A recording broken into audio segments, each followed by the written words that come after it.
Hi, I'm Eric Dean. This is my mom, Linda Dean, and we are going to talk about my grandfather and grandmother, mostly my grandmother, but on about their l- um, life as immigrants coming to this country from what was then Romania and now is the Moldova region of Bertha is the village. yeah, It still well, exists. Moldova Yeah.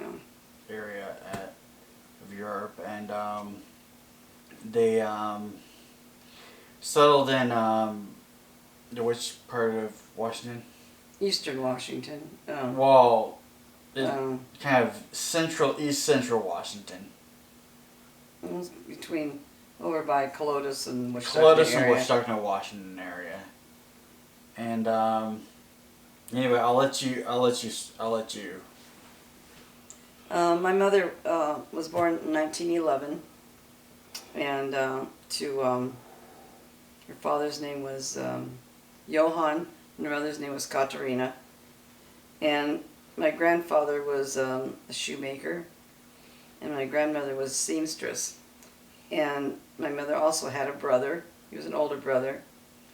Um, my grandfather died at a young age, and my grandmother had to go earn money for the family.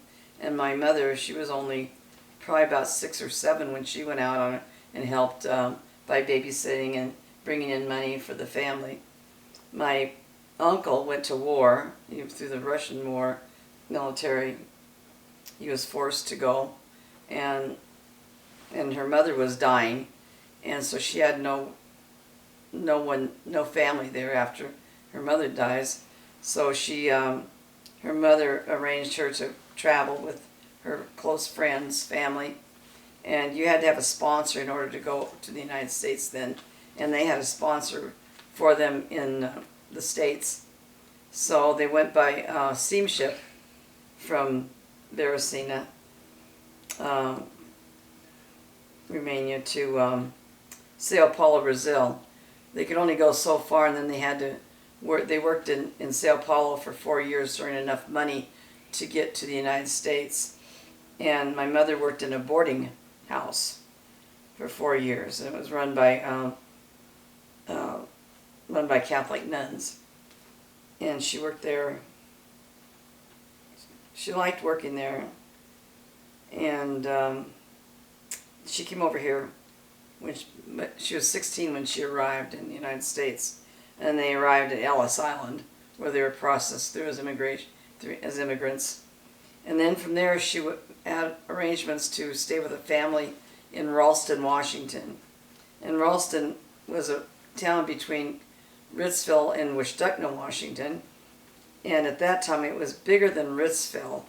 They had a cereal company, Ralston Cereals, I think, that were producing cereals there in that town. But my mother came from a beautiful country, lush, with flowers and fruits and vineyards and wheat and just all kinds of products. It was real green there, and she came to Ralston. It was all just sagebrush, and it was really semi-arid, and so she was kind of sad for her homeland of Romania.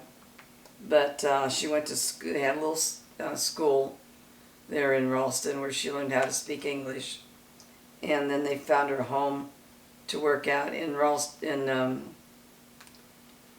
La Crosse, Washington, with a farming family. And that's where she learned how to make wonderful German dishes and bake such coffee cakes and pies and just really good stuff.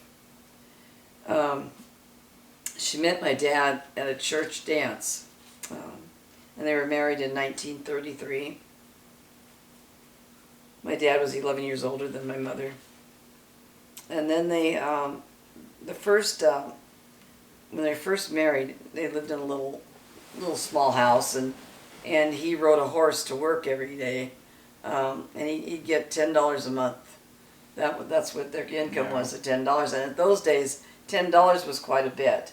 that would, at least get you food, buy your food and flour and stuff that you need to, to live on. It was a hard life. When they finally moved over to this area, my dad's uncle, he had a granary, wheat granary, elevator, where my grandfather and my dad and his brothers and sisters would sleep in there and live until they could find their own home. So one day my grandfather decided to walk from Hatton to Ritzville to get some land because they were giving people plots of land out, so many acres, and the banker in Ritzville helped my grandfather get started with the horse and wagon and plows and and a milk cow to get him started. My grandfather never farmed in his life. He was a blacksmith by trade. So he did that, and they named the road Haase Road after my grandparents, my family. And that road was between Ralston and Wichita now. Mom and Dad, they had their own vegetable garden. My mom would can fruits and vegetables, and they had milk cow, and she made her own butter and buttermilk and cream, and it just really self-sufficient on the farm. We had beef and pigs and chickens, and so it was. We never wanted for we never had to go to the grocery store every day like a lot of people do just to fix sandwiches and stuff. My mom made big meals, 3 meals a day and they were homemade meals. But they were hardworking, but I was really blessed to have such kind and loving parents. And the people of the community, they really helped each other out when someone was ill and couldn't get a harvest crop in. The other neighbors would come and help finish harvesting for them and bring them food. My mother was always making food for people who were sick and helping them out. And that's what they wanted. The grandparents wanted a better life for their families, and that's why they came to this country, because they knew it was a land of hope and promise. And my dad always said that a handshake was as good as your word, as good as a contract. People were pretty honest. I mean, most of the people. Yeah, did but, people take advantage of that sometimes? Some did, but my dad had invented a filter for separating wheat from the chaff and harvesting, and he didn't know he was supposed to get a patent. And some guys from this harvester company, I don't know which one, but came out to look at that because they heard about it. And they took that idea of his, and they made millions off of my dad's invention. Oh, probably more than millions. Yeah, probably. But anyway, he was disappointed. He didn't know. They didn't tell him then back then, because in the area where they lived, most of them spoke German all the time at home. And my sister, when she went to first grade, she couldn't speak English. She spoke German, but then she picked it up pretty quick. But and during the wars, when was it, World War I or II, where they weren't allowed, II, wasn't it, with Hitler? They wouldn't allow the families to speak any German in public. They're only allowed to speak their homeland language, German at home. They couldn't speak it in public. And I mean, it was a hard life, but they also so many nice people that were friends, and people they worked together. But anyway, I was blessed that way with good parents. And I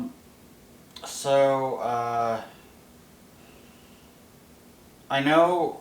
I remember when about my grandma that when I was growing up, I knew her when she was living in a little apartment over in Medical Lake.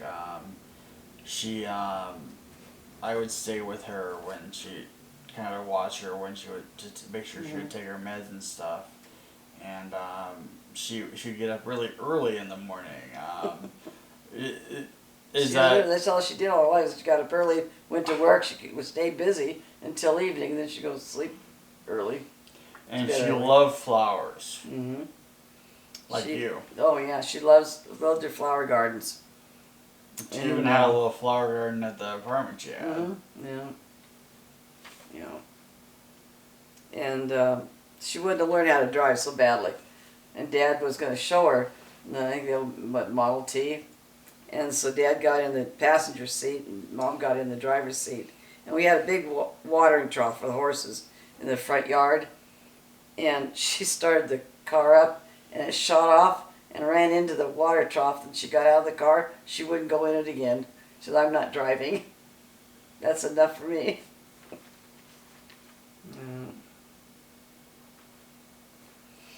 Yeah. Was there anything else you can think of to tell me about them? Well, I know when they came over here, when they came by a steamship, old steamers, and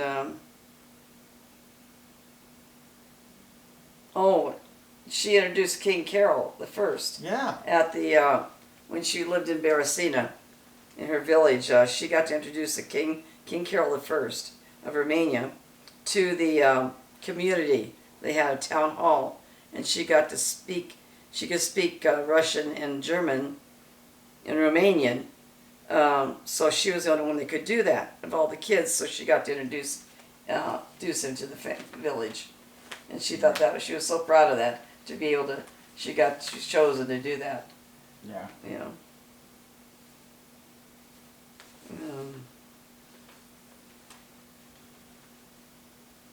And a lot of the people that lived, they originally came from Germany. A lot of my family on both sides, my dad's, my mom's.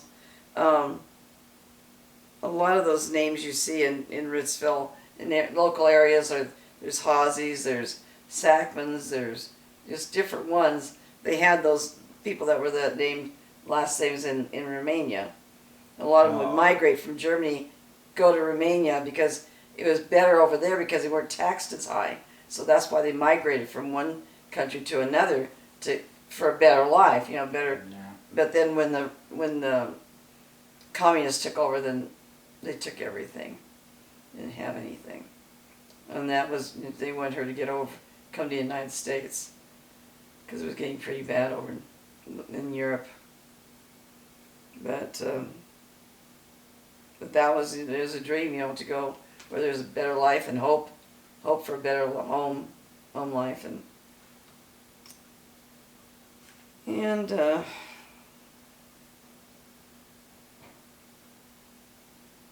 but it was a good life.